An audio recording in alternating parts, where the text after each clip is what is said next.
Ensuring good health for all Californians requires addressing the underlying community factors that influence health, from the built environment to jobs to protection from environmental hazards. That's why I'm particularly excited about the conference you're holding today.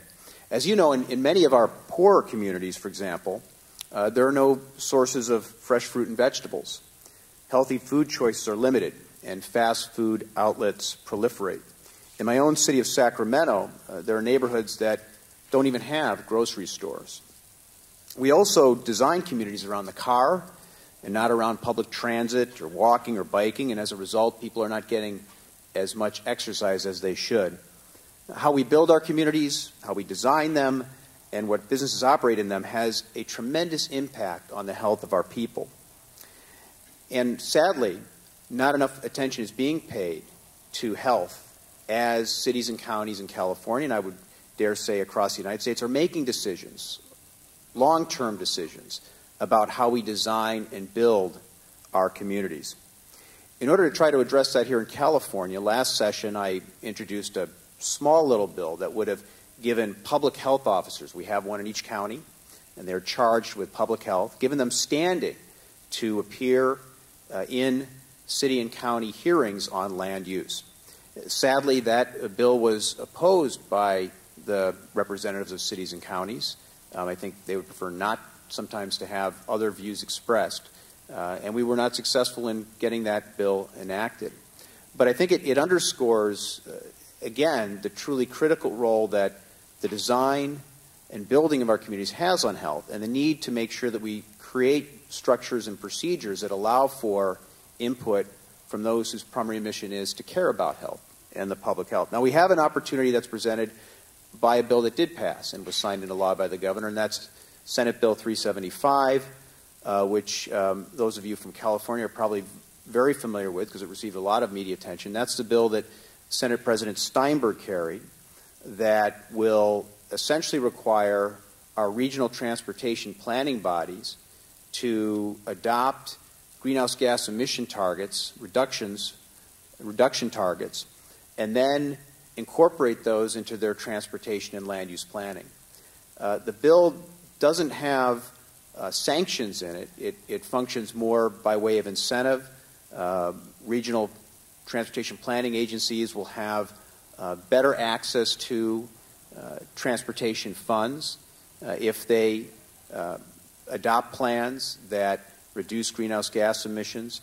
But it does provide an opportunity because it's going to set up a whole new structure for regional transportation and land use planning, which ideally local governments will then conform their general plans and transportation plans. So it provides a tremendous opportunity for health advocates, and not only in the context of greenhouse gas emission, but across a whole host of other issues involving healthy communities to participate.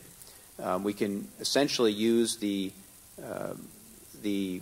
pressure, if you will, or the opportunity provided by greenhouse gas emission focus and reduction efforts to also inject into those discussions broader issues of health. Now, in addition to addressing the underlying community factors that influence health, we also need to recognize and address racial and ethnic disparities. And certainly more coordination in this regard at the state level is critically important. In the state of California, as I think is true in many states, we're very siloed. We have individual departments and agencies who administer particular programs and oftentimes don't coordinate across the government. Last week I introduced Assembly Concurrent Resolution 29, which requests the California Health and Human Services Agency provide leadership to ensure that the agency's programs, activities, and strategies place a priority on preventing, reducing, and eliminating health disparities among racial and ethnic populations. The resolution requests that the Health and Human Services Agency emphasize the complex social, environmental, and behavioral factors that contribute to health disparities, particularly when identifying strategies aimed at the prevention of chronic diseases. The resolution also requests that the agency engage in interdepartmental collaboration to begin to address the silos that currently exist in our state government. And our committee, the Health Committee, will be holding hearings, oversight hearings, next month on the issue of racial and ethnic disparities in health, with a particular eye towards what we can do at the state level to try to do a better job of addressing those disparities. So we've talked about some of the community factors related to disparities in health outcomes, land use, design, talked a little bit about racial and ethnic disparities. Now I'd like to spend a moment on poverty. Poverty, of course, is a key determinant of health outcomes. As a legal aid lawyer, for a number of years I saw this firsthand as I represented poor families and poor communities who had limited access to health care. Sadly, fighting and reducing poverty has fallen off the agenda at both the national and state level over the last 8 years, and that's why I'm delighted that Spotlight is seeking to put a spotlight on this issue and hold decision makers accountable for fighting and addressing poverty. Here in the state of California, it was alluded to in the introduction, I introduced legislation that would have established a goal in state law of reducing child poverty. It would have set a goal of cutting child poverty in half over the next decade and ending it entirely within 20 years. Given the significant impacts the state's fiscal decisions have on the public, the bill also called for an analysis of the governor's annual budget proposal in terms of its impact on the state's goal of eliminating child poverty. The goal was to shine a light or a spotlight on budgetary decisions before they were made, so that the impact on those living in poverty would not be overlooked as those decisions are being made. It was sponsored by Children Now and the Daughters of Charity Health System. One of the things that drove me in terms of introducing that legislation in 2006 is that the poverty rate in California is higher, oftentimes 2 or 3 times higher than that of most Western industrialized nations. 1 in 5 children living in poverty here in the state of California is simply unacceptable. And given today's economic situation, even more children now are at risk of slipping into poverty. Poverty and hunger, as you know, put children at high risk for health, developmental, and behavioral problems. The children at greatest risk are those who experience poverty when they are young, and children who experience persistent and deep poverty. Child poverty is also associated with difficulties later in life, such as dropping out of school, poor adolescent and adult health, teenage pregnancy, poor employment outcomes. The list goes on and on. One thing we do know is that better utilization of existing state and federal programs would help some families climb out of poverty. One of the best anti-poverty programs we have that has enjoyed strong bipartisan support is the Earned Income Tax Credit.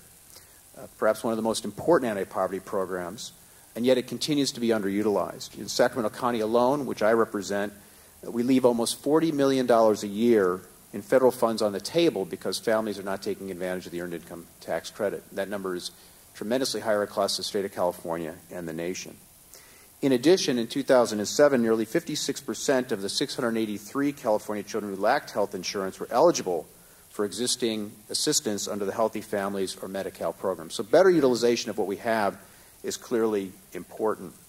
One way it occurred to me to try to focus the state's resources and attention back on fighting poverty, again, was to establish this goal through legislation. Unfortunately, the governor didn't sign that bill in 2006, which is particularly sad because we know that target reduction goals in this area have worked. They've worked in Great Britain, where the Blair government at the very onset established a very, very significant goal for the reduction of poverty.